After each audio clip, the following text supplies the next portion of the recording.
All right, let's get right into it. Today, we're going to talk about what it really means to be a legal professional in South Africa. And look, this isn't just about a bunch of rules you have to memorize. We're digging into the ethical compass, the thing that guides every single lawyer, advocate, and, yep, even those of you just starting out. We're talking about Part 2 of the Code of Conduct. I'm not exaggerating when I say this is the very soul of legal practice. So, to really get a handle on this, let's use a powerful analogy. Don't think of Part 2 as some dry, dusty list of regulations. No way. Think of it as the 10 Commandments for lawyers in South Africa. It's that fundamental. It's the core moral code. You know, the source from which every other rule and responsibility really comes from. And here's something you absolutely have to get. These rules apply to everybody. I mean, everybody. It doesn't matter if you're a top-tier senior advocate with decades of experience or a brand new attorney, or even a candidate legal practitioner just getting your feet wet. These principles, they're totally non-negotiable. They apply to everyone, no exceptions, no excuses. All right, so let's start at the very beginning with the bedrock of the whole profession. We're talking about your highest duties. Okay, so think of these 3 things as your North Star. They're what guide you, always. They tell you how to think, how to act, whether you're in the office or in the courtroom. So, first up, independence. This means your advice has to be pure, right? Not influenced by what you might gain personally. Then, upholding the honor of the profession.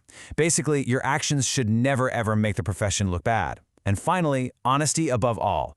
This one's pretty simple, but so important. Just be straight with people, in everything you do, always. Now, this next point is absolutely crucial, and it's where things can get tricky. You've got your client, right? And you owe them your loyalty. But your highest loyalty, that belongs to the justice system, the court. That duty comes first. It trumps everything else. I mean, everything. Even what the client who's paying you wants you to do. And you might ask why? Well, it's simple. If people lose faith in the system, the whole concept of justice just falls apart. So what does this duty to the system actually look like in practice? Well, it means you have this unbreakable commitment to the truth. You can never intentionally mislead a judge, ever. You're basically a guardian of the Constitution, of the rule of law. And that means you can't just use sneaky tactics to slow things down or block justice from being served. That's a huge no-no. Okay, so we've covered the big picture, your highest duties. Now let's bring it down to the ground level, your day-to-day dealings with clients. This is where the rubber really meets the road. All right, these are the non-negotiables when it comes to managing your clients. First, confidentiality. It's absolute. You are the vault for their secrets. Second, you got to avoid conflicts of interest. You can't serve 2 masters, right? You have to be their one and only champion. Next, you have to act reasonably fast. Don't let their case just sit there collecting dust. And finally, money. You have to account for every single cent you receive and spend on their behalf. Total transparency. So we've got your duty to the court and your duty to the client. What about everyone else? Let's talk about how you're expected to act with your colleagues and the public. I love this phrase, adversarial but not hostile. It just nails the tone perfectly. Look, the legal system is built on conflict, right? Your job is to fight like hell for your client. But, and this is a big but, that fight has to be professional, it has to be courteous, it has to be fair. Think of it like a boxing match with strict rules, not a street fight. And here are 3 things that are just completely off limits. Big red flags. Why? Because they totally destroy public trust. First, overreaching. That means charging a fee that's just ridiculously, unconscionably high. You can't do it. Second, sharing fees. This is about giving kickbacks to people who aren't lawyers just for sending a client your way.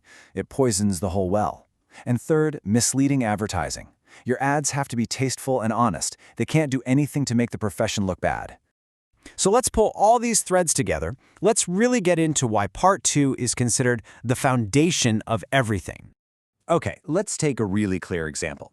Imagine an attorney steals money from a client's trust account. Obviously, that's a crime, right? And yeah, it breaks a bunch of specific rules in the code. But here's the thing. When that attorney faces a disciplinary hearing, the LPC isn't just going to point to the theft. They're going to go deeper. They'll say the theft is a symptom of a much bigger problem, a total failure to act with integrity, that core principle from Part 2. See? The specific action broke a foundational rule. It's like a crack in the very foundation of who they are as a professional. Okay, here's another one. Let's say an attorney is just plain rude and disrespectful to a judge. Might not seem as bad as stealing, but watch what happens. Yup, you guessed it. That behavior, it's a direct violation of that general provision to uphold the honor of the profession. It goes right back to that foundational rule we talked about at the very start. So here's the main takeaway, the thing you really need to remember. Part 2 is like the source code for all the other rules. Every single specific regulation is just that core code playing out in a different situation. So the code gives you the rules, right? But what does it truly take to be an ethical lawyer? That's the real question here. And the answer isn't just memorizing a rule book. It's about building a genuine, deep-down commitment to these ideas, to independence, honor, and honesty in everything you do, not just as a lawyer, but as a person. So the question to leave you with isn't just, what are the rules? It's, who are you going to be as a guardian of justice? And that, right there, is the real heart of legal ethics.